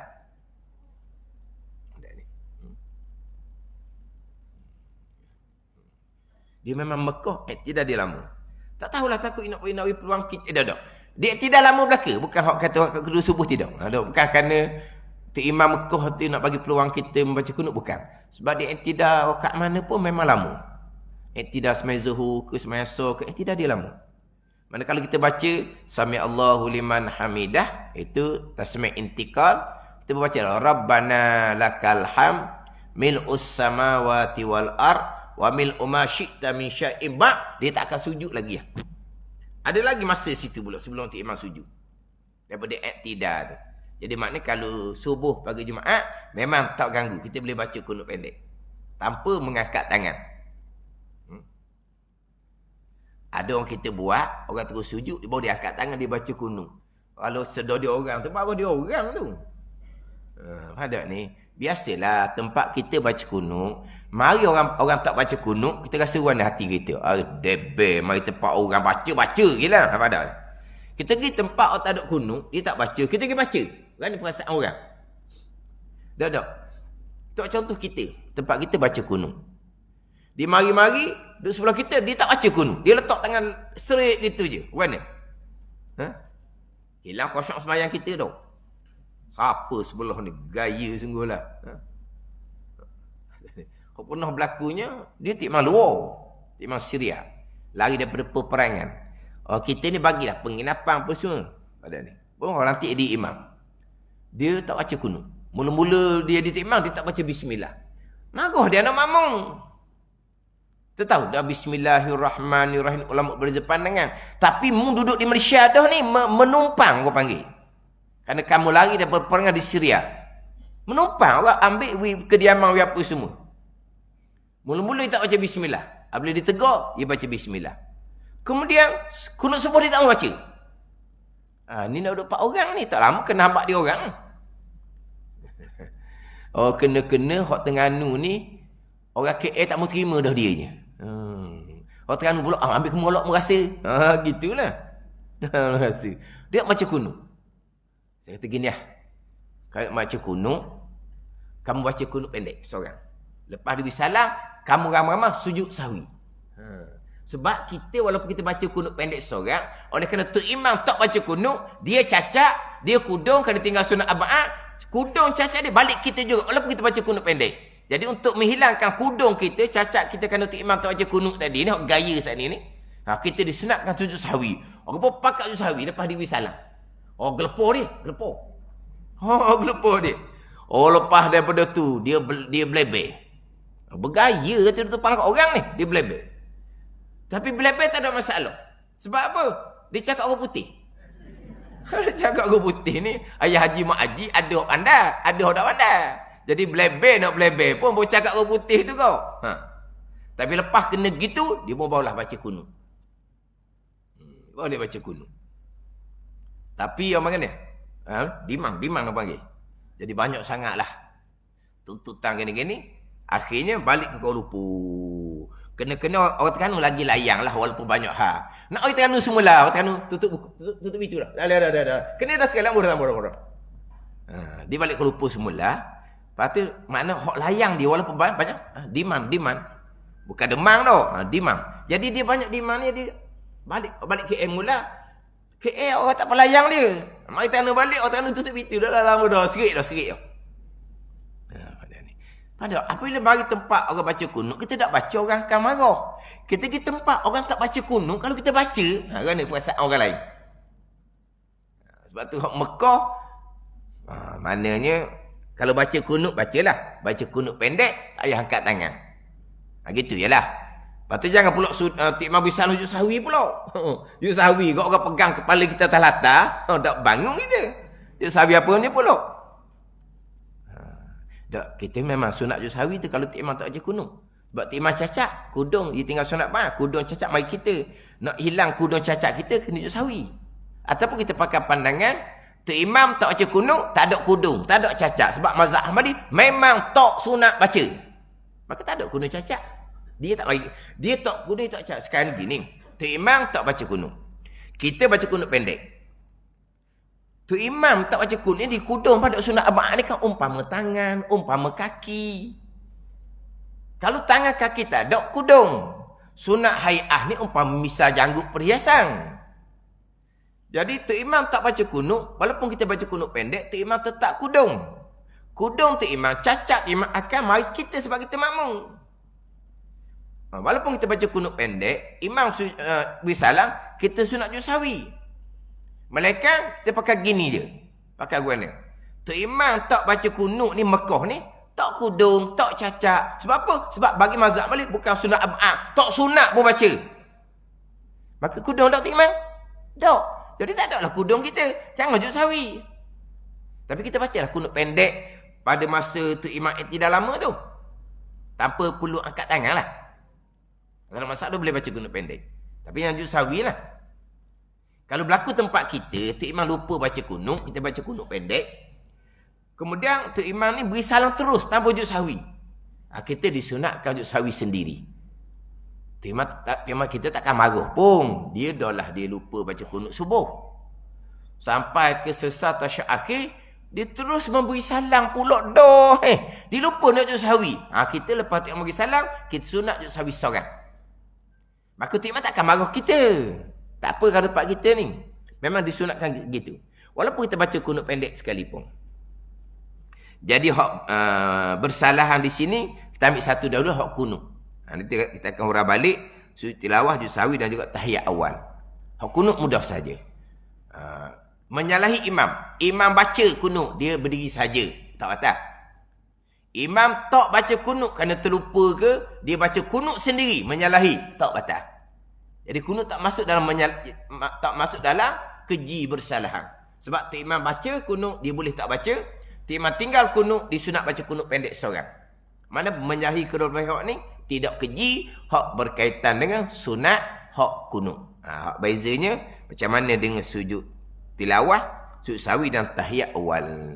Jadi kita masih lagi baca di ke-10 bahawa tiada menyalahi makmum daripada imamnya pada sunat yang jahat, yang keji, bersalam oleh bersalahannya bersalam perkara sunat. Wallahu a'lam.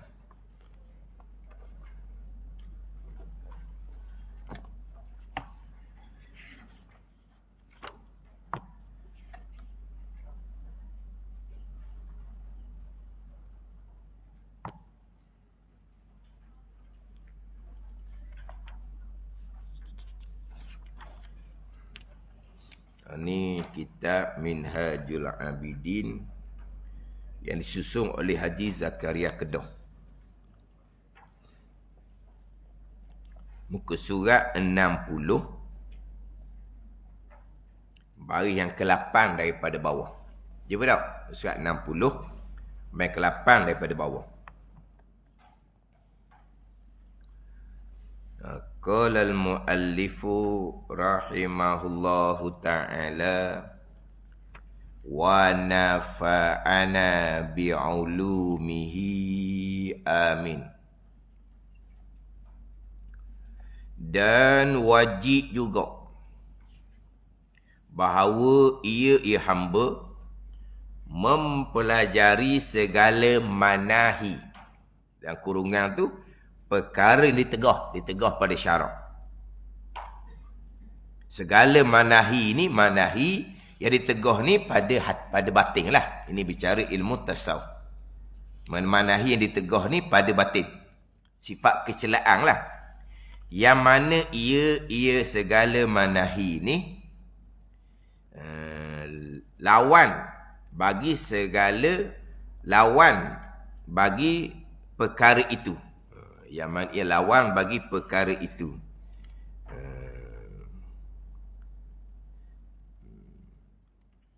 Lawan bagi perkara itu ni lawan bagi hak terdahulunya, hak sifat-sifat kepujian.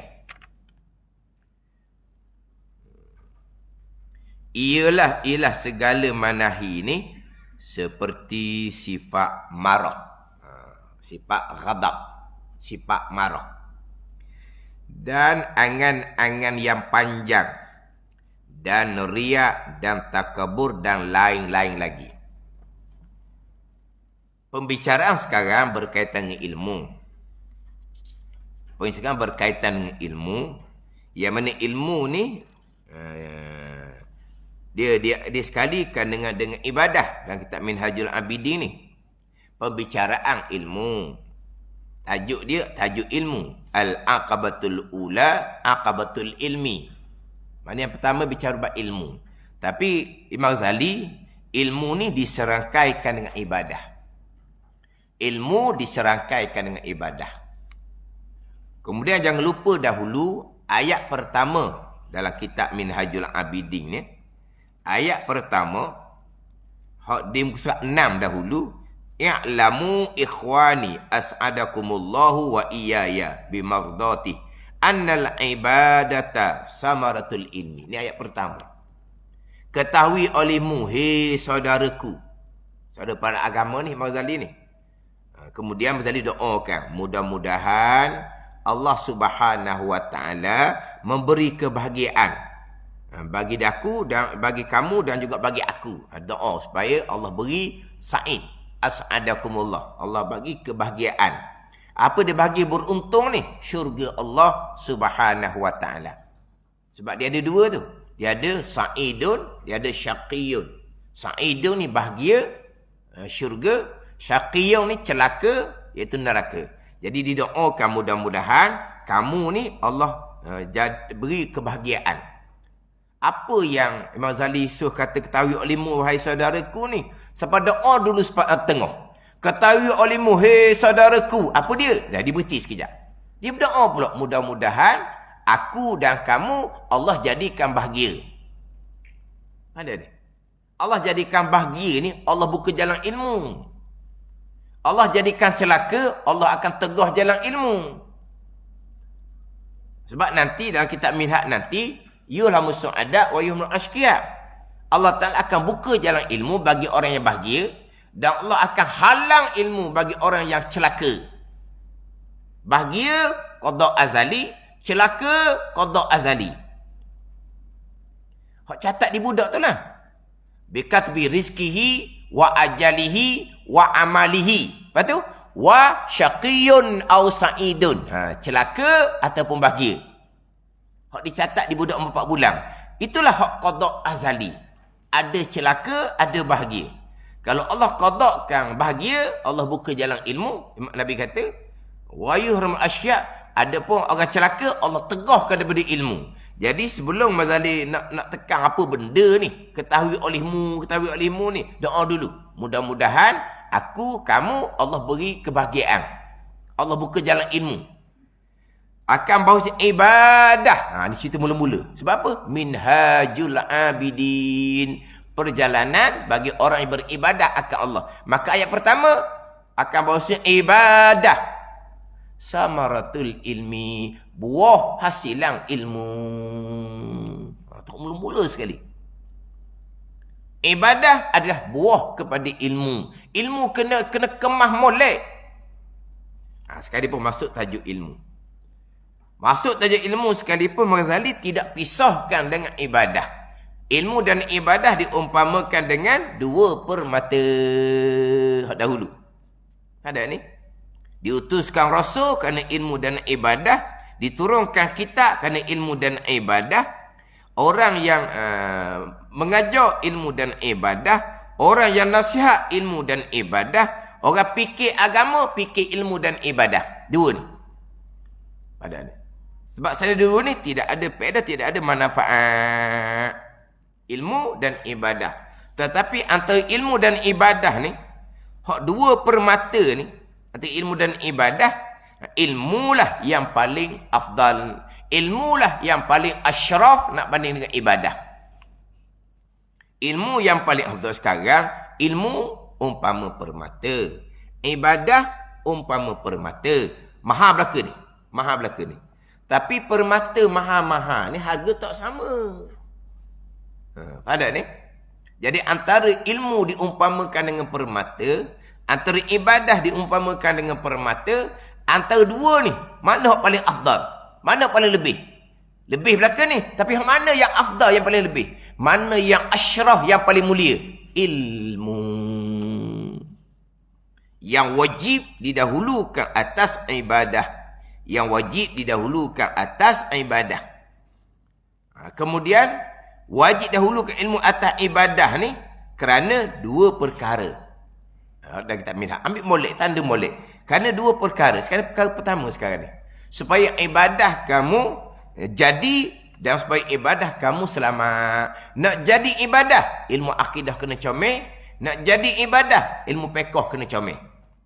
Nak selamat ibadah, belajar ilmu tasawuf molek. Sebab tanpa ilmu tasawuf, sifat-sifat kecelaan akan membatalkan pahala ibadah kamu yang jadi. Tanpa ilmu tasawuf, dia tak akan selamat ibadah kamu. Tak selamat macam mana ni? Ibadah jadi batal? Tidak. Pahala ibadah akan jadi batal. Riak tidak membatalkan sembahyang. Riak tidak membatalkan kita puasa, kita baca Quran. Tapi riak akan membatalkan pahala. Jadi nak selamat ibadah ni, kena ilmu tasawuf. Tetapi sebelum kata nak selamat ibadah, biar jadi dulu ibadah ni. Nak sah semayang, akidah kena comel, fiqh semayang kena comel. Dia gitu. Barulah pergi pada ilmu tasawuf. Kemudian, Ghazali datangkan. Terkadang, kamu beriktikad dengan iktikad yang salah, ibadah kamu jadi debu yang berterbangan. Tuhan tak akan terima kalau akidah tu salah. Sesat ibadah dalam bab akidah, pergi pula pada bab fiqh. Taharahnya macam mana, sembahyangnya macam mana, puasanya macam mana. Yang mana Mazhari kata terkadang kamu sembahyang bertahun-tahun dalam keadaan taharahnya tak lengkap, sembahyang rukun syarat pun tak lengkap. Dalam keadaan kamu tidak mengetahui, walaupun kami ibadah bertahun-tahun sekalipun. Kena belajar ilmu fiqh. Kemudian kena belajar pula ilmu tasawuf. Sebab apa? Sebab ibadah yang comel akidah, ibadah yang comel fiqh ni, dia berkisar pula pada ketaatan hati. Sama ada diterima oleh Allah ataupun tidak. Ini memang tasawuf cerita sini. Nanti dalam kitab Minhaj ni, dia akan datangkan. Dia akan datangkan tauhid, fadha'il dia banyak mana. Had dia. Fiqh fadha'il dia banyak mana, dia akan datangkan nanti. Tasawuf pula banyak, dia akan datangkan nanti. Faham tak ni? Nanti pentinglah kitab Minhaj ni. Nanti bicara bab had, sakatan. Sebab ilmu tauhid ni luah, ilmu fiqh lagi sangat luah. Ilmu tasawuf pun luah. Faham tak? Hak mana fardu ain, hak mana fardu kifayah. Tambahan pula kita belajar qada kapung. Kita belajar qada kapung ni, belajar tak banyak, bukan macam duk pondok. Duk pondok ni belah-belah kitab. Belah-belah kitab. Ada waktu hidup pondok tu. Dia belajar habis kitab. Turun ajar kitab apa dia belajar belaka. Kitab Arab dia dengar, kitab Jawi dia dengar. Ada semua. Kena-kena telinga budak dengar. Dah tak apalah, dah apa. Itu keuzuran dia. Dia wajib belajar. Telinga tak dengar tu bukan hak dia tu. Hak tak ada upaya dianya. Dia lepas majmuah ada kelas, lepas majmuah ada kelas. Dia tak balik. Kita balik, dia balik. Kita mari, dia mari. Dia iktikaf masjid sama. Kelas dia masuk belaka. Tapi dia upaya dia gitu je. Sebab tu dia jadi macam jauh daripada orang. Macam ada apa mari kat orang. Sebab mungkin dia rasa rendah diri berkali dah. Kalau orang cakap dengan dia kan, kalau dia tak layan kan, kata sombong. Walah, dia tak berdengar. Jadi duduk jauh daripada orang. Dan kalau dia duduk kat orang, kalau orang tanya dia, pocik, dia ada je. Oh, sombong pocik ni. Walah, dia tinggal dia pekak dah. Ni, duduk pondok. Cuma sekarang ni adalah pondok-pondok orang tua. Tapi dah mocik duduk pondok belajar kita apa. Tauhid kita apa, tak nak jawab. Pekoh kita apa duduk pondok mocik ni. Boleh berjemaah je. Boleh jemaah kapung, boleh berjemaah. Kita nak belajar. Ada. Dia masuk pondok, kemudian berhenti. Ada kat dalam kelas semula. Dia kata, bunyi kata duduk pondok. Dia kata duduk pondok pun tak ada kelas, dia kata. Banyak wa'amah je, dia kata. Baik kita duduk kapung. Dia tahu saya nak pergi duduk pondok. Tempat tu saya pun nak kenal, dia beritahu tu. Saya pun nak tahu pondok baru. Dia pergi lah. Boleh duduk pondok orang tua, dia boleh belajar banyak kitab. Kemudian balik pula dah. Balik. Kenapa je? Tak ada kelas mana dia kata. Lepas tu, lah. Kelas-kelas ngaji Quran ada dia kata. Kelas tauhid tak ada. Kelas pekoh pun baca gitu je dia kata. Tasawuf pun baca gitu je. Baik duduk kapung dia kata. Kita pergi pondok sebab kita nak belajar. Baik duduk kapung semula makcik. Tempat mana saya tak tahu. Sebab dia beritahu tempat tu saya tak kenal. Yang buka tempat tu saya tak kenal. Mana dia kata kalau ada pun kelas betul baca Al-Quran. Kalau kelas betul baca Quran, kapung pun ada. Orang duduk pondok ni, nak kelas Quran, nak kelas Tauhid, nak kelas pekoh tasawuf, lepas tu duduk pondok, biar kitab jadi banyak. Bila kitab jadi banyak, mana fardu ain, mana fardu kifayah kita tak tahu pun tak apa. Sebab dalam tu ada belaka. Kita duduk kapung ni. Kitab terhad. Kena-kena duduk pondok. Lebih sikit kitab dibanding duduk kapung. Duduk kapung, 2 hari, 2 3 ni, 2 3 kitab kita ni. Maghrib pula 1 kitab. Subuh pula 1 kitab. Banyak dah kapung ni. Kalau duduk pondok, setakat berjemaah saja gitu je. Lebih pada baca Quran. Baca Quran kapung boleh tadarus. Nanti pondok tadi lah. Kapung ada guru Quran. Tapi duduk pondok baca Quran, belajar Quran ni lagi comel. Tapi tambahlah Quran saja. Sebab makcik ni nak belajar kitab. Duduk kapung ni kena pergi masjid tu, kena pergi masjid tu. Orang tu ni payah juga. Kalau kata buka FB, orang tu tak apa. Tu mana FB? Yang duduk pondok lah senang. Boleh belajar banyak. Tak ada juga kitabnya. Jadi oleh kerana kitab ni kurang, kita kena tahu hak mana fardu ain, fardu kifayah. Nanti kita akan bicara. Jadi selepas daripada belajar pekoh, ada kena belajar pula hak berkaitan dengan sifat hati. Sifat hati, sifat kepujian terdahulu, tawakkul, tafwid, redha dengan qada Allah, sabar, taubah dan ikhlas. Hak ni pergi pula pada hak segala manahi, segala sifat yang ditegah pada syarak. Mana contoh seperti sifat marah, ghadab. Dia marah ni lawan pada redha. Redha akan qada Allah, ghadab marah akan qada Allah.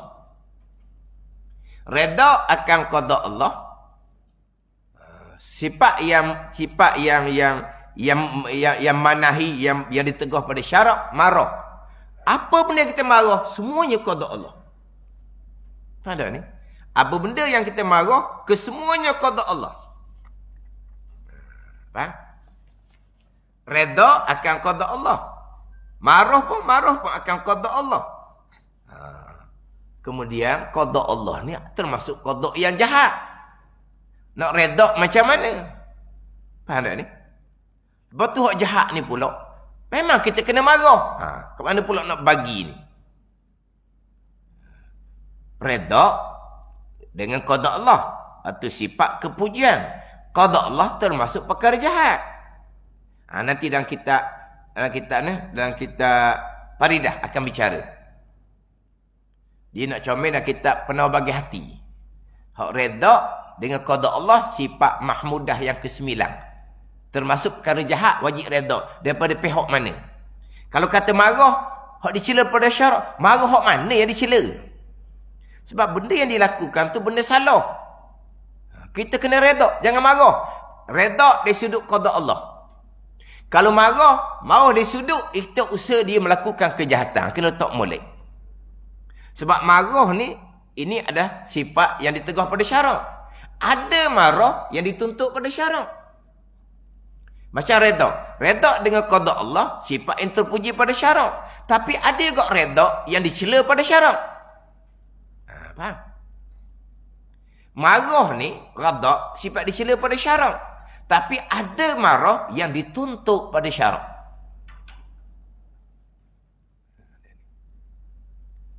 Marah dituntut pada syarak ni, marah atas perkara jahat dari sudut ikhtiar usaha hamba. Yang hakikinya memang qada Allah Ta'ala juga. Tapi marah bukan atas pihak qada. Marah atas pihak ikhtiar usaha kamu melakukan perkara jahat. Kena marah lah. Tapi marah sekalipun, hati tetap redha. Redha dari pihak perkara yang dilakukan tu walaupun perkara jahat, ianya qada Allah. Pada ni. Ada satu sudut wajib redha, marah berdosa. Ada satu sudut wajib marah, redha berdosa. Pada ni. Kita pergi pada perkara jahat yang berlaku. Kita pegang dua kan. Yang pertama, perkara jahat yang berlaku ni qada qadar. Yang kedua, kita berpegang perkara jahat yang berlaku ni ikhtiar usaha hamba. Dua kita pegang tu kan. Perkara jahat yang berlaku. Tanda ni. Anak kita tak semayang, untuk contoh. Satunya kita berpegang, tak semayang tu qada qadar. Satunya kita berpegang, tak semayang tu ikhtiar usaha anak kita. Jadi, tak semayang daripada pihak qada Allah, wajib redha, haram kita marah. Tapi tak semayang ni daripada pihak ikhtiar usaha anak kita ni, haram kita redha, wajib kita kena marah.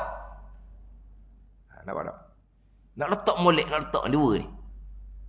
Tak semayang tu perkara jahat. Ada ni. Tapi perkara jahat tu, yang pertama, qada Allah. Yang kedua, ikhtiar usaha budak ni. Dulu kita pegang kan? Jadi daripada pihak, tak semayang ni, qada Allah, wajib redha, haram kita marah. Itu qada Allah. La haula wa la quwata illa billah lah budak ni. Tapi daripada pihak tak semayang ni adalah pilihan dan perbuatan budak ni. Sengaja dia tak semayang. Kita tak boleh redha. Kita wajib kena marah. Lepas tu kita nak bagi warna tu. Bagi warna bergantung kepada kekuatan iman masing-masing. Sebab ni barang dalam belaka ni. Sifat mahmudah belaka.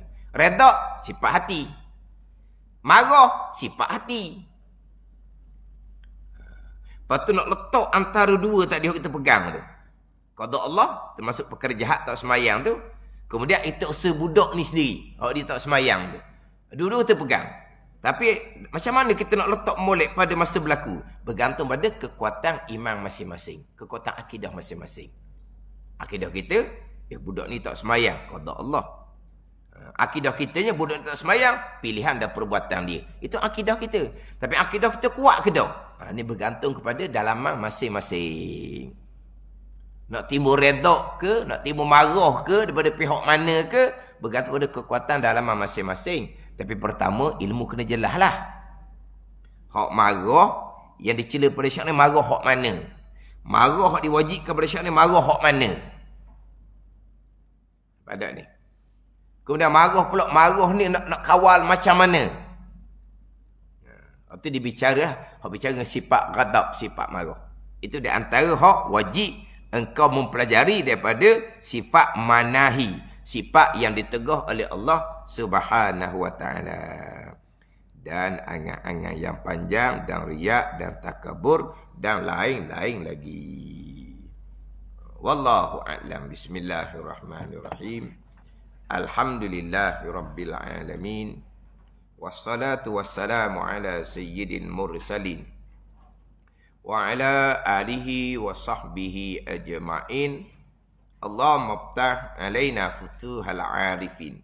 Allahumma allimna ilma akdamin wa fahimna famas sabiqin warzuqna ruqat talibin. Allahumma zidna ilman wa alhiqna bis salihin. Wa sallallahu ala sayyidina Muhammadin wa ala alihi wa sahbihi wa sallam. Walhamdulillahi rabbil alamin.